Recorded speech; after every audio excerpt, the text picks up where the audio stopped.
मैं हूँ हिना पलक। ज़ैनब की कब्र पर फूलों की मौजूदगी के साथ पहली बार क्या चीज़ देखी गई?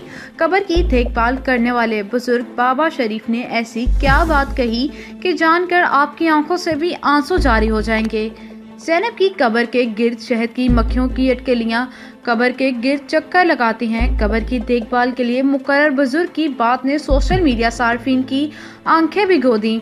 तफसीलात के मुताबिक कसूर में जिनसी दरिंदगी के बाद कत्ल की जाने वाली नन्ही ज़ैनब से मुतल्लिक इंकशाफ हुआ है कि ज़ैनब की कब्र के गिर्द शहद की मक्खियां काफ़ी तादाद में मौजूद रहती हैं, मगर कब्र पर हाजिरी देने वालों को कुछ नहीं कहती। सोशल मीडिया पर गर्दिश करने वाली एक सारिफ की तहरीर में इंकशाफ किया गया है कि ज़ैनब की कब्र पर पड़े फूलों पर शहद की मक्खियां अटकलियां करती रहती हैं। सोशल मीडिया सारिफ ने अपनी तहरीर में बताया कि जब वो ज़ैनब की कब्र पर हाजिरी के लिए गया तो वहां इसने शहद की मक्खियों को अटकलियां करते देखा, मगर इन शहद की मक्खियों ने इसे कुछ नहीं कहा।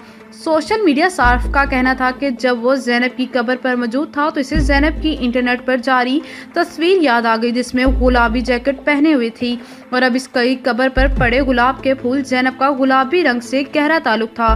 ज़ैनब की कब्र पर हाजिरी के दौरान एक बुजुर्ग जो ज़ैनब की कब्र की देखभाल के लिए मुतय्यन है वहां आकर उन्होंने ज़ैनब की कब्र पर पानी का छिड़काव शुरू कर दिया। ये मंजर देखकर जब मैंने इन बुजुर्ग जी का नाम पूछा, उनका नाम बाबा शरीफ था, पूछा कि आप जानते हैं ये कब्र किसकी है, जिस पर बाबा शरीफ ने पंजाब में जवाब दिया कि आहो पुत्र अपनी ज़ैनब दी।